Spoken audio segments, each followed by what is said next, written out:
So ito si Sir Junel at saka si Ma'am Josephine na food tech at kasama ni Cesar kumakain dito sa Bangin. Ma'am Josephine ay siya ay isang food tech galing din UP Los Baños. Ayan ka-alumni ko. Si Sir Junel naman ay sa mga CCTV security. Ayan. Pinuntahan nyo dito, sir? Nakita ko ang vlog ni Doc Abel. Oo.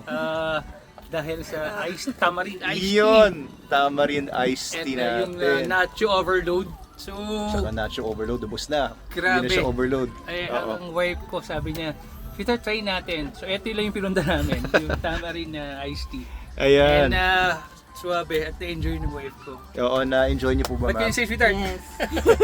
Oo, so yan tamarind iced tea ay natikman na daw ni Ma'am Josephine dati pa. Sa Crisostomo. Crisostomo. Oo, saan po yung Crisostomo, ma'am? Sa Libis yata. Sa Libis. So, fine dining yun. Kung saan galing sila, ma'am. Sila Chef Michelle, tsaka si Chef Jay. Same po ba? Sarap. Same Hindi ko ang na lasa. ang alam ko lang masarap yun, hindi ko na matanda sa tagal. Oo.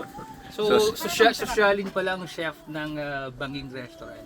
Oo. 15 years sa Crisostomo. 15 years sa At Crisostomo. ang Crisostomo is Mm-mm. medyo high-end na High-end. Oo. restaurant. Not buffet sitter. Restaurant. Yeah. Oo. Mga fine dining, So ngayon mga nandito na high-end. sa Banging Restaurant. Oo. And dito sa Bangin, hindi mahal. Napakasimple ng lugar. Oo. Pero yung mga empleyado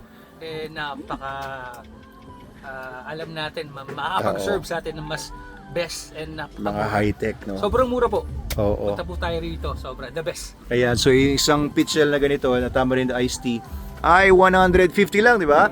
Oo. 150 lang. Yeah, see? Oo, murang-mura lang yan. Kaya, ano, subukan nyo na.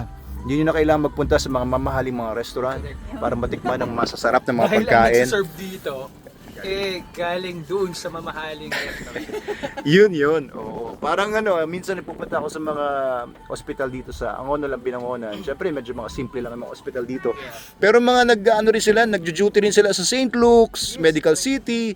Diba? Pareho rin pala. Tumadaya din. Mas mahal lang ang ang gagastusin mo pag nandun ka sa mga mamahaling mga lugar. Pero same service, ito naman, same food at very affordable price. Tama ba, Sir Cesar? Ano masasabi Tama mo? po. Dati yung sa iba yung 150 ganito lang talaga eh. Oo. Dito 150 ito. Sir, nagulat yung wife ko. How much doon? 50? 50? Oo. Baka sa Crisostomo yan. Nagulot ka, ma'am. 150, 200. Wala. Ay, hindi ko naman. Napaka-affordable. Oh, yung 200 din sa lasa, Crisostomo. Same Oo. din. Oh, hindi naman sa sinasabi namin wag na kayo kumain sa Crisostomo. Kumain pa rin kayo doon. May karugtong pa yun. Basta Oo. Crisostomo na lang. Oo, ayos. So, bilang isang food tech, Ma'am Josephine, ano masasabi mo sa food? Masarap. At may Oo. ordering pa kami. May nire-recommend si chef. Oo. Siniglaw. Sinaglaw, oo. Pang dinner naman. At kasama nila ang kanilang alagang maganda. Ayan. Kennedy. Babae, pero Kennedy ang pangalan. 2 years old na siya. 2 years old. 2 years old. Ayan. Pinapasyal nila dito. Mga tigasan ba kayo, sir? San Carlos. San Carlos, dito lang, Binangonan. Dito lang, Binangonan. Yun. Thank you po, Ma'am Josephine. At saka Sir Junel. Uy, nakula niya. Sino kinakula niya? Doon may aso. Ayun. Ayos talaga dito sa Bangin. Ayan ang mga satisfied customers natin.